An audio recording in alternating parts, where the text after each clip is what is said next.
నల్గొండ జిల్లా మంత్రులు, ఎంపీలు, ఎమ్మెల్సీలు, ఎమ్మెల్యేలు, ఇతర ప్రజాప్రతినిధులు, అధికారుల సహకారంతో నల్గొండ జిల్లాను ముందుకు తీసుకువెళ్లేందుకు తన వంతు కృషి చేస్తానని జిల్లా ఇన్ఛార్జ్ మంత్రి, రాష్ట్ర ఎస్సీ, ఎస్టీ, మైనార్టీ సంక్షేమ శాఖల మంత్రి అడ్లూరు లక్ష్మణ్ కుమార్ తెలిపారు. ప్రభుత్వ పథకాలను అధికారులు ఎప్పటికప్పుడు క్షేత్రస్థాయిలో పర్యవేక్షించాలని అన్నారు. బుధవారం నల్గొండ జిల్లా కలెక్టర్ కార్యాలయ ఆవరణలోని ఉదయాదిత్య భవన్లో నిర్వహించిన ఉమ్మడి నల్గొండ జిల్లా సమీక్షా సమావేశంలో మంత్రి మాట్లాడుతూ అధికారులు క్షేత్రస్థాయిలో ప్రభుత్వ పథకాలను ఎప్పటికప్పుడు పర్యవేక్షించాలన్నారు. వ్యవసాయ సమీక్ష సందర్భంగా మంత్రి మాట్లాడుతూ రాష్ట్ర ప్రభుత్వం రైతులకు అన్ని రకాలుగా అండగా ఉంటుందని, ప్రతిరోజు రైతులకు సంబంధించిన అంశాలపై మండల స్థాయి అధికారులతో జిల్లా అధికారి పర్యవేక్షణ చేయాలన్నారు. రైతు భరోసా, రైతు బీమా, ఎరువులు, విత్తనాల విషయంలో ప్రత్యేక దృష్టి నిలపాలని చెప్పారు. గత ప్రభుత్వం రైతులను నిర్లక్ష్యం చేసిందని, అలా కాకుండా తమ ప్రభుత్వం రైతులకు అత్యంత ప్రాధాన్యత ఇచ్చి రైతు భరోసా వంటి ప్రతిష్టాత్మక పథకాలను అమలు చేస్తున్నదని అన్నారు. జిల్లాలోని ఇరిగేషన్ ప్రాజెక్టులన్నింటినీ పూర్తి చేసేందుకు తన వంతు సహకారం అందిస్తానని తెలిపారు. ఇందిరమ్మ ఇండ్లను త్వరితగతిన పూర్తి చేసేందుకు చర్యలు తీసుకోవాలని, ఇరిగేషన్ ప్రాజెక్టులు, వ్యవసాయ విద్యుత్ కనెక్షన్లకు సంబంధించి విద్యుత్ శాఖ అధికారులు, శాసనసభ్యుల విజ్ఞప్తుల మేరకు సమస్యలు రాకుండా చర్యలు తీసుకోవాలని చెప్పారు. ఉమ్మడి నల్గొండ జిల్లా అభివృద్ధికి పక్షం రోజులకు ఒకసారి సమీక్షా సమావేశం నిర్వహించేందుకు ప్రయత్నిస్తామని తెలిపారు. రాష్ట్ర నీటిపారుదల, పౌర సరఫరాల శాఖ మంత్రి ఉత్తమ్ కుమార్ రెడ్డి మాట్లాడుతూ ఈ నెల 14న రాష్ట్ర ముఖ్యమంత్రి చేతుల మీదుగా తుంగతుర్తి నియోజకవర్గం తిరుమలగిరిలో నూతన రేషన్ కార్డుల పంపిణీ కార్యక్రమం ఉంటుందని తెలిపారు. అప్పటి వరకు రేషన్ కార్డులకై వచ్చిన దరఖాస్తులన్నింటినీ ఈ నెల 13లోగా పరిశీలించి అర్హులైన వారందరినీ ఎంపిక చేయాలని జిల్లా కలెక్టర్లకు ఆదేశాలు జారీ చేశారు. ఉమ్మడి నల్గొండ జిల్లాకు గొప్ప చరిత్ర ఉందని, జిల్లా ప్రజాప్రతినిధులు, అధికారులు అందరూ కలిసి ఉమ్మడి జిల్లాను ఒక స్థాయికి తీసుకువెళ్తామని చెప్పారు. ఉమ్మడి నల్గొండ జిల్లాలోని ప్రాజెక్టులన్నింటినీ పూర్తి చేసేందుకు కృషి చేస్తామని, ప్రాజెక్టుల భూసేకరణపై శాసనసభ్యులు ప్రత్యేక దృష్టి నిలపాలని కోరారు. ఎస్ఎల్బీసీ పనుల పునఃప్రారంభానికి పూర్తి స్థాయిలో కృషి చేస్తున్నామని, భారత సైన్యంలో పనిచేసిన అధికారులను డిప్యుటేషన్పై తీసుకుని ఎలక్ట్రోమాగ్నెటిక్ లైడార్ సర్వే నిర్వహించేందుకు చర్యలు తీసుకుంటున్నామని తెలిపారు. Dindi, HLC lining, Nellikal lift irrigation, Bunadigani కాలువ, పిల్లాయిపల్లి కాలువ, ధర్మారెడ్డి కాలువలను పూర్తి చేస్తామని, అయితే వీటి భూసేకరణను పూర్తి చేసే విషయంపై శాసనసభ్యులు దృష్టి నిలపాలని కోరారు. అధికారులు ఆయా పథకాలకు లబ్ధిదారుల ఎంపికలో అవినీతికి ఆస్కారం లేకుండా చూడాలని, నిజాయితీ, పారదర్శకతతో ప్రజలకు కనిపించేలా పనిచేయాలని నెలలో 2 సార్లు సమీక్షా సమావేశం నిర్వహిస్తామని తెలిపారు. రోడ్లు, భవనాలు, సినిమాటోగ్రఫీ శాఖల మంత్రి కోమటిరెడ్డి వెంకటరెడ్డి మాట్లాడుతూ R&B ద్వారా నల్గొండ జిల్లాకు ఎక్కువ నిధులు తేవడం జరిగిందని, భవిష్యత్తులో మరిన్ని నిధులు ఇచ్చేందుకు కృషి చేస్తామని, 45 కోట్లతో సంగం బ్రిడ్జికి మంజూరు ఇవ్వడం జరిగిందని, నల్గొండ, మల్లేపల్లి, దేవరకొండ రహదారులను హోమ్ రోడ్ కింద మంజూరు చేశామని, రాష్ట్ర వ్యాప్తంగా 1200 కోట్ల రూపాయలతో అన్ని మండల కేంద్రాల నుండి జిల్లా కేంద్రాలకు హోమ్ పథకం కింద డబుల్ రోడ్ల నిర్మాణానికి మంజూరు చేయడం జరిగిందని, పంచాయతీరాజ్ రోడ్లను సైతం హోమ్ కిందకు తీసుకొస్తున్నట్లు తెలిపారు. ఎస్ఎల్బీసీ టన్నెల్ పూర్తి చేసేందుకు చిత్తశుద్ధితో కృషి చేస్తున్నామని, ఇరిగేషన్ ప్రాజెక్టుల భూసేకరణపై ప్రత్యేకంగా రివ్యూ చేస్తామని, ఇన్ఛార్జ్ మినిస్టర్ జిల్లాకు ఎక్కువ సమయం కేటాయించాలని, ప్రాథమిక వైద్యం, విద్య ప్రభుత్వానికి అతి ముఖ్యమైనవని, వీటిపై ఎక్కువ దృష్టి కేంద్రీకరించాలని, విద్యలో భాగంగా ఇంటిగ్రేటెడ్ కాంప్లెక్స్ పనులను త్వరలోనే ప్రారంభం చేయనున్నామని తెలిపారు. అధికారులు క్షేత్రస్థాయిలో బాగా పనిచేయాలని, ఎస్డీఎఫ్ కింద ప్రతి ఎమ్మెల్యేలకు తక్షణమే 5 కోట్ల రూపాయలు మంజూరు చేసేందుకు సిద్ధంగా ఉన్నామని, ఇందుకు సంబంధించి టోకెన్లు రైజ్ చేయాలని ఎమ్మెల్యేలతో కోరారు. 8 నెలల్లో నల్గొండ కలెక్టరేట్లో చేపట్టిన అదనపు బ్లాకు నిర్మాణాన్ని పూర్తి చేస్తామని మంత్రి తెలిపారు. రాచకాలువ గుర్రపు డెక్కలతో నిండిపోయిందని, ఈ కాల్వపై సమన్వయ లోపం ఉందని, అలాగే నిర్వహణకు నిధులు లేవని భువనగిరి పార్లమెంటు సభ్యులు చామల కిరణ్ కుమార్ రెడ్డి ఇరిగేషన్ శాఖ మంత్రి దృష్టికి తీసుకువచ్చారు. నల్గొండ పార్లమెంటు సభ్యులు కుందూరు రఘువీర్ రెడ్డి మాట్లాడుతూ చిత్రియాల్, రాములోరి బండ లిఫ్ట్ల గురించి మంత్రి దృష్టికి తీసుకువెళ్లారు. ప్రభుత్వ విప్ ఆలేరు శాసనసభ్యులు బీర్ల ఐలయ్య మాట్లాడుతూ కాళేశ్వరం 15వ ప్యాకేజీ 8 కిలోమీటర్ల కాలువ తవ్వితే 20 చెరువులకు నీరు వస్తుందని, అందువల్ల కొత్త డిపిఆర్కు అనుమతి ఇవ్వాలని కోరారు. అలాగే రుణమాఫీకి సంబంధించి ఏపీజీవీబీ బ్యాంకులో ఖాతాలు ఉన్న రైతులకు ఐఎఫ్ఎస్సి కోడ్ సమస్య వల్ల నిధులు వెనక్కి వెళ్లాయని, ప్రభుత్వంతో మాట్లాడి ఈ సమస్యను పరిష్కరించాలని విజ్ఞప్తి చేశారు. బస్వాపూర్ పునరావాస కేంద్రానికి నిధులు ఇవ్వాలని భువనగిరి శాసనసభ్యులు కుంభం అనిల్ కుమార్ రెడ్డి కోరగా నిధులు విడుదల చేస్తామని మంత్రి హామీ ఇచ్చారు. నాగార్జున సాగర్ నియోజకవర్గంలో పెండింగ్లో ఉన్న ఇరిగేషన్ ప్రాజెక్టు ట్రాన్స్కో బిల్లులను మంజూరు చేయాలని, గుర్రంపూడి బస్టాండ్ ఏర్పాటు విషయమై R&B గెస్ట్ హౌస్, 20 ఫీట్లు వెనక్కి జరపాలని, డొంకతండ, బోయగూడెం గ్రామాలలో ప్రభుత్వ అభివృద్ధి సంక్షేమ పథకాలకు స్వీకరించిన దరఖాస్తులు కనిపించడం లేదని, వెబ్సైట్ను మరోసారి ఓపెన్ చేయించి ప్రజల నుంచి మరోసారి దరఖాస్తులు తీసుకోవాలని నాగార్జున సాగర్ శాసనసభ్యులు కుందూరు జైవీరెడ్డి కోరారు. రాచకాలువకు ఇన్ఛార్జ్ ఇంజనీరింగ్ అధికారిని నియమించాలని, రుద్రమదేవి చెరువు 800 మీటర్లు తీస్తే చెరువు నిండుతుందని, అందువల్ల వీటిపై దృష్టి సారించాలని తుంగతుర్తి ఎమ్మెల్యే మందుల సామేల్ కోరిన మేరకు మంత్రి వెంటనే ఈ విషయంపై చర్య తీసుకుంటామని తెలిపారు. దేవరకొండ శాసనసభ్యులు బాలునాయక్ పెండ్లిపాకల ఎత్తిపోతల పథకం గురించి మాట్లాడారు. నెకరేకల్ శాసనసభ్యులు వేముల వీరేశం మాట్లాడుతూ బ్రాహ్మణ వెల్లెముల భూసేకరణకు నిధులు మంజూరు చేయాలని, ఐటీ పాముల భూసేకరణ పూర్తి చేయాలని, పిల్లాయిపల్లి ధర్మారెడ్డి కాలువలకు శంకుస్థాపన చేయాలని, రైతులకు ఎరువులు అందుబాటులో ఉంచాలని విజ్ఞప్తి చేశారు. ఎమ్మెల్సీ నెల్లికంటి సత్యం మాట్లాడుతూ మునుగోడు పరిధిలోని శివన్నగూడెం ఇతర ప్రాజెక్టులను పూర్తి చేయాలని, 2వ విడత ఎక్కువ మందికి ఇందిరమ్మ ఇండ్లు కేటాయించాలని, ఇదివరకే బేస్మెంట్ నిర్మించుకున్న వారికి సడలింపు ఇవ్వాలని, సంస్థాన్ నారాయణపూర్లో ఇసుక కొరత ఉందని ఆ సమస్యను పరిష్కరించాలని, ప్రైవేటు ఆసుపత్రులు, విద్యా సంస్థల్లో ఫీజులు నియంత్రించాలని కోరారు. సమావేశం ప్రారంభమైన వెంటనే నల్గొండ జిల్లా కలెక్టర్ ఇలా త్రిపాఠి, సూర్యాపేట జిల్లా కలెక్టర్ తేజస్ నందలాల్ పవార్, యాదాద్రి భువనగిరి జిల్లా కలెక్టర్ హనుమంతరావు నీటిపారుదల, విద్యా, వ్యవసాయం, వైద్యం, ఆరోగ్యం, భూభారతి, మహిళా శక్తి, సంక్షేమం తదితర అంశాలపై పవర్ పాయింట్ ప్రజెంటేషన్ ద్వారా సమావేశానికి వివరించారు. ఉమ్మడి జిల్లా వ్యవసాయ అధికారులు, వైద్య ఆరోగ్య శాఖ అధికారులు వారి శాఖల ద్వారా అమలు చేస్తున్న కార్యక్రమాలను వివరించారు. ఎమ్మెల్సీ శంకర్ నాయక్, రాష్ట్ర dairy development chairman Gutta Amit Reddy, Miryalaguda శాసనసభ్యులు బత్తుల లక్ష్మారెడ్డి, రెవెన్యూ అదనపు collector J Srinivas, sub collector Narayana Amit, Nalgonda, Yadadri Bhuvanagiri, Suryapet జిల్లాల అదనపు కలెక్టర్లు, జిల్లా అధికారులు తదితరులు ఈ సమీక్షా సమావేశానికి హాజరయ్యారు.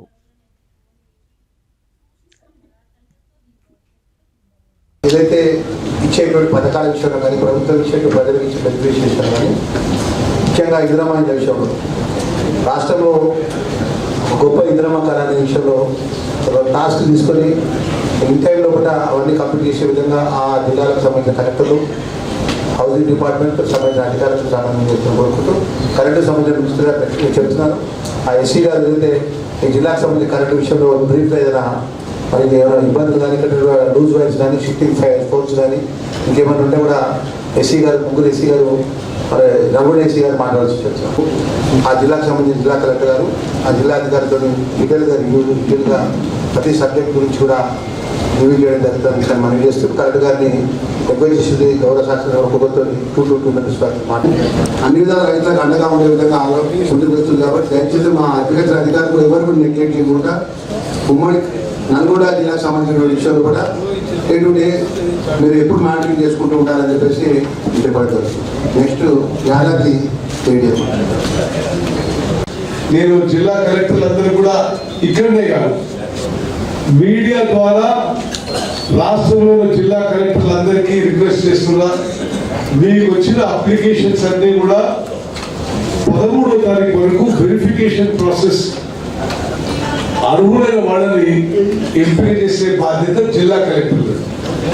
14వ తారీఖున గౌరవ ముఖ్యమంత్రి రేవంత్ రెడ్డి గారి ద్వారా, ఉప ముఖ్యమంత్రి బట్టి విక్రమార్క ద్వారా తుంగతుర్తిలో రాష్ట్ర వ్యాప్తంగా కొత్త రేషన్ కార్డులు ఇచ్చే ప్రక్రియ లాంచ్ ప్రోగ్రామ్ ఒక పెద్ద బహిరంగ సభలో మొదలు పెట్టబోతున్నాము.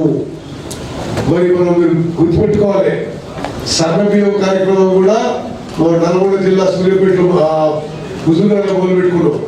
అదేవిధంగా రాష్ట్ర వ్యాప్తంగా formal launch, official launch of all new ration cards is in Thungathurthi constituency on 14 సాయంత్రం 6 గంటలకి సీఎం గారు, డిప్యూటీ సీఎం గారి ద్వారా సపరేట్ బాగా ఇంట్రెస్ట్ తీసుకొని ల్యాండ్ ఎక్విజిషన్ కూడా ఉత్తమ్ కుమార్ రెడ్డి గారు 65 కోట్లు రిలీజ్ చేయడం, ఇంకా 20 కోట్లు బ్యాలెన్స్ కూడా ఉన్నది. దాదాపు ఈ సంవత్సరం మా గ్రౌండ్ వాటర్ పెరిగిపోయింది ఆ ఏరియాలో. దాంతోపాటు బొస్సాపూర్ కానీ, గన్నమల్ల కానీ, మూసి కానీ, రాజకన్న కానీ అందరూ చెప్పారు. దీని మీద సపరేట్గా ఉత్తమ్ కుమార్ రెడ్డి గారి సమక్షంలో ఒకసారి మీటింగ్ పెట్టి కలెక్టర్లు కూడా తీసుకొని ల్యాండ్ ఎక్విజిషన్ మీద రివ్యూ చేస్తామని మా మినిస్టర్ గారు మొదటిసారి వచ్చింది కాబట్టి వారికి కూడా నేను విజ్ఞప్తి ఏంటంటే సమయం ఉన్నప్పుడు ఆయన ఎందుకంటే ధర్మపురానికి రిక్వెస్ట్ 2 సార్లు మార్జిన్ 200, 300 పట్టుదల పట్టిపోయింది. ఆయన సామాన్య కార్యకర్తలాగానే ఉంటాడు ఇప్పటికీ. ఆయన బిజీ మనిషి. ఎప్పుడు ధర్మపురానికి కూడా మా నల్గొండ జిల్లాకు ఇన్ఛార్జ్ మినిస్టర్గా టైం మీ ఇద్దరం ఉన్నా సరే ఇన్ఛార్జ్ మినిస్టర్ మీరు కూడా ఉండాలి. ఇది కాంగ్రెస్ అంటే నల్గొండ జిల్లా. నేను మా పక్కన కూడా ఎంపీ గారు, 2 ఎంపీలు యాక్టివ్ ఎంపీలు ఉన్నారు. సౌత్ ఇండియాలో హైయెస్ట్ మెజార్టీ ఇచ్చిన ఎంపీ. కొద్దిగా మా పైన శ్రద్ధ, కొంచెం ప్రేమ చూపిస్తే ఆ ప్రాజెక్టును మా మంత్రి గారి ఆధ్వర్యంలో వేగంగా ల్యాండ్ ఎక్విజిషన్ పూర్తి చేసుకొని మా ప్రాంతానికి నీళ్ళు ఇచ్చుకోవడానికి అవకాశం ఉంటుంది. కాబట్టి సార్ కొంచెం దానికి ల్యాండ్ ఎక్విజిషన్ మిగతా వర్క్స్కు కొద్దిగా ఫండింగ్ వేగంగా ఇప్పించాలని చెప్పేసి రిక్వెస్ట్ చేస్తూ, దాంతోపాటు 5 పాముల లిఫ్ట్ ఇటు మండల సమ్మేళనకు నాకు వస్తుంది సార్. 5 పాముల లిఫ్ట్ కూడా వేగంగా మీ ఆదేశానుసారం ల్యాండ్ అక్విజిషన్కి రైతులతో మేము మాట్లాడేసి అధికారుల కಡೆ పంపించి వేగంగా ల్యాండ్ అక్విజిషన్ చేస్తున్నాం. దానిపైన కూడా మీరు మాకు అన్ని విధాలుగా సహకరిస్తున్నందుకు ధన్యవాదాలు సార్. దాంతోపాటు పిల్లాయిపల్లి, ధర్మారెడ్డి కెనాల్స్ కూడా ఫండింగ్ ఇచ్చారు, టెండర్ అయిపోయింది. మీరు ఫౌండేషన్ వేస్తే అది కూడా కొంచెం వేగంగా పూర్తయింది.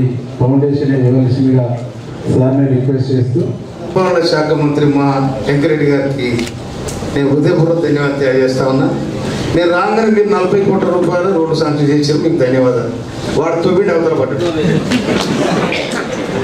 ఇప్పుడు వర్షం పడుతుంది, మొదలు పడుతుంది, మంది మీద బుద్ధ పడితే వాడు సొక్క తిరుగుతుంది, నన్ను తిరుగుతుంది. నీకు దండం పెడతా, కాంట్రాక్ట్ పిలిచి మందలించి మనకి టెండర్ క్యాన్ చేయండి, అది ఏమన్నా చేయండి. ఉద్రమ చెరువు సార్, మీరు ఒక తూము పెట్టినా కూడా ఆ చెరువు నింపుతుంది. లేదా 800 మీటర్లు నేను మొన్న ఆ పబ్లిక్లో ఉండి తమ ఢిల్లీలో ఉంటే కూడా కాల్ చేశాను, మీరు కూడా ఓకే అన్నారు. 800 మీటర్లు తీస్తే రుద్రమ చెరువు నింపుతుంది. ఆ టీఎంసీ వాటర్ అలా స్టోరేజ్ అయింది సార్. పెద్ద ఖర్చు కూడా కాదు సార్. ఎక్కడ DBM 769 కూడా వస్తుంది సార్ వాటర్. అక్కడ ఇప్పుడు బస్ స్టాండ్ ఏదైతే ఉన్నదో దాన్ని పునరుద్ధరించుకునేందుకు కార్యక్రమాలు మొదలు పెడదాం అనుకుంటున్నాను సార్. R&D గెస్ట్ హౌస్ ఏదైతే గోడ ఉందో దాన్ని ఒక 20 ఫీట్లకి వెనకాల జరపగలిగితే అది మంచి స్పేషియస్గా ఉంటుంది. మండల కేంద్రం కాబట్టి అక్కడ మీకు కూడా ఆ మండల ప్రజలు కూడా వాళ్ళు మీకు రుణపడి ఉంటారు సార్. సో కాబట్టి ఈ R&D గెస్ట్ హౌస్ గోడను కొంచెం ఒక 20 ఫీట్ల వెనకాల జరిపే ప్రయత్నం మీరు చేయాలని మనస్ఫూర్తిగా కోరుకుంటున్నాను. అదేవిధంగా కలెక్టర్ గారికి కూడా, అదేవిధంగా మంత్రులకి నేను విన్నవించుకునేది ఏంటంటే, ప్రజాపాలనలో భాగంగా నాగార్జున సాగర్ నియోజకవర్గంలో ఒక 2 ఊర్లు, ముఖ్యంగా డొంకతాండ, అదేవిధంగా బోయగూడెం, వీరి అప్లికేషన్స్ కొన్ని మిస్ప్లేస్ అవ్వడం జరిగినాయి. అవి అప్లోడ్ అవ్వలేదండి. దానివల్ల వారికి ప్రభుత్వం నుంచి వచ్చే కొన్ని పథకాలు చేరడం లేదు. కాబట్టి ఆ వెబ్సైట్ ఓపెన్ చేయించేందుకు కలెక్టర్ గారు ఇప్పటికే కృషి చేస్తున్నారు. కానీ మీరు కూడా మీ వంతు కృషి చేసి ఆ వెబ్సైట్ను ఓపెన్ చేయించి వారి దరఖాస్తులను మళ్ళీ స్వీకరించేట్టు చేస్తే వారికి తగినన్ని పథకాలు మళ్ళీ అందుతాయి. వారి సార్ తర్వాత మన ఐటీ కామన్ లిఫ్ట్ ఇరిగేషన్ మన నకరేకల్ నకరేకల్ ఎమ్మెల్యే గారి ప్రత్యేక చొరవతో ఆల్మోస్ట్ 3 కోట్ల ల్యాండ్ ఎక్విజిషన్ అమౌంట్ కూడా ఇటీవల జమ చేయడం జరిగింది సార్. దీంట్లో ఇరిగేషన్ శాఖ ప్రత్యేక చొరవతో గతంలో మేము just digging of canals plan చేశాము. ఇప్పుడు అంతా పైప్ పెట్టుకున్నాము సార్. సిఈ గారికి కూడా దీంట్లో ఆమోదం ఉంది సార్. తర్వాత ఢిల్లీ LIS విషయంలో except for minor forest issues వల్ల మా పంప్ రిజర్వాయర్ కానివ్వండి, మా ఆల్మోస్ట్ 500 acres వరకు క్యాంపా ల్యాండ్, ఫారెస్ట్ ల్యాండ్ కూడా మేము క్లియర్ చేయడం జరిగింది.